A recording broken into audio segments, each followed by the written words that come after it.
The views expressed are solely those of the speaker and not necessarily those of Paltalk.com, AVM Software, or its advertisers.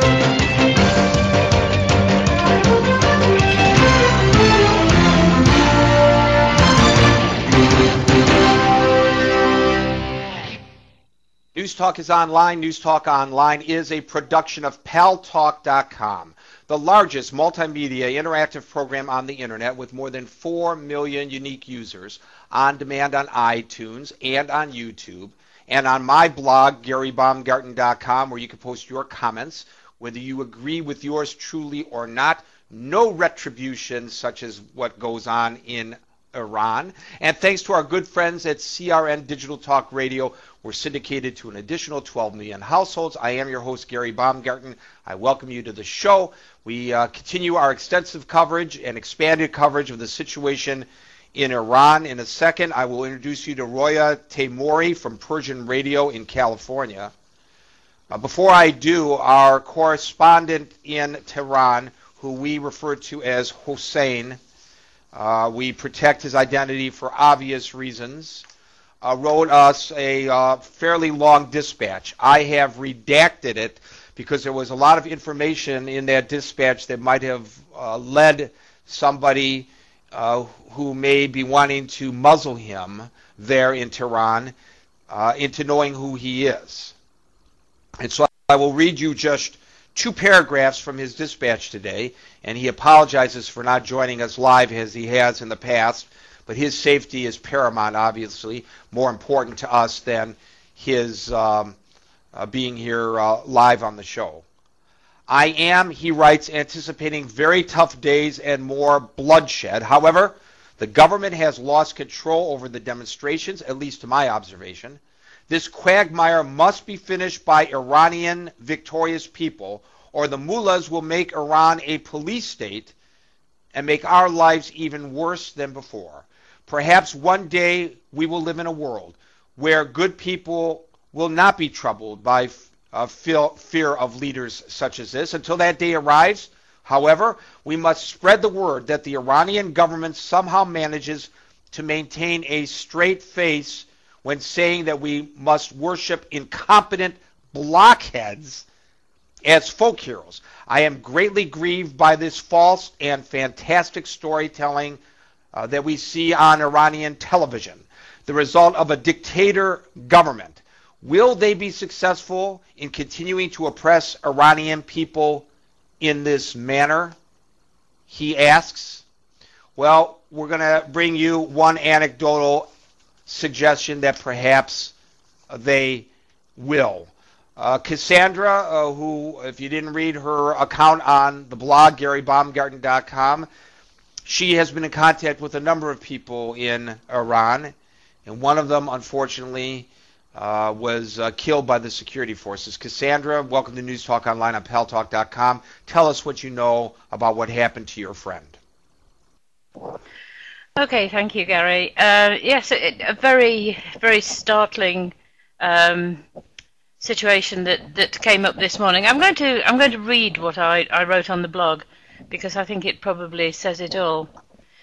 A few days ago, I was having a hurried conversation with a friend in Iran. We were, of course, talking about the situation there, about that glimmer of hope that people have when people feel things are changing for the better. As we spoke, his other phone rang, and I could hear his friend calling him to come and join them. My friend said yes, he'd join them shortly. Our conversation was interrupted again within minutes by the same person urging him to hurry up. We did, and our conversation came to a close. That man died yesterday, in a peaceful demonstration at the hands of thugs, in a location I can't disclose, for fear of endangering my friend. I can't even mention his name, but I can assure you that his name will remain emblazoned in my brain. It made the struggle that we're witnessing in Iran very personal. And does that sound silly? An overheard conversation with someone I don't know particularly affected me in this way. It did because it made it a personal thing for me. It made it a different sort of reality. We hear about deaths, we even witness them in graphic details from our TV screens, from postings on the internet. In a way, we can view them with a sort of disconnected, passionate horror, with the full force of our humanitarian outrage. Yet until the moment they touch us personally, we don't actually absorb the full impact. Thank you. Here's the thing. We can give figures of the numbers of people who have been wounded or injured, but it becomes very personal when you give the example of just one person. Now, early on in all of this, we posted a lot of pretty graphic videos and stills on the blog GaryBaumgarten.com. We've kind of backed away from posting on that because I think we made our point. Today I saw the results of a pregnant woman having been killed in Iran. This photograph was sent out by somebody in Iran to somebody here on Paltalk, a relative, who then forwarded it to me. I cannot post it.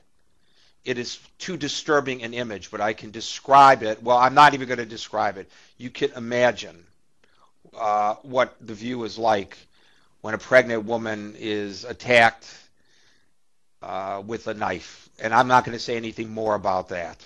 That's enough of a description. But you can just imagine what that photograph showed. Some question about the nationality of some of the security forces there. A lot of questions about what's going on in Iran. We are so delighted to have Roya Teimouri from Persian Radio in California, who has been doing a great job getting the word from Iran to the expatriated community. There are many Persians there in Iran, and doing a great job of getting the word from the expatriated community back to the people of Iran so that they know that the world is behind them in their struggle, and it is their struggle. It's a very organic struggle that is going on there in Iran. Don't believe the lies that are being tossed out that it is due to influences from elsewhere like the United States or Israel, because that's not what's going on here. I can understand the concerns about that given the history of U.S. involvement in Iran, which helped lead to the situation that we have today as a result of what happened, frankly, 30 years ago.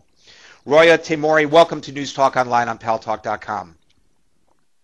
Thank you, Gary. Thank you for having me.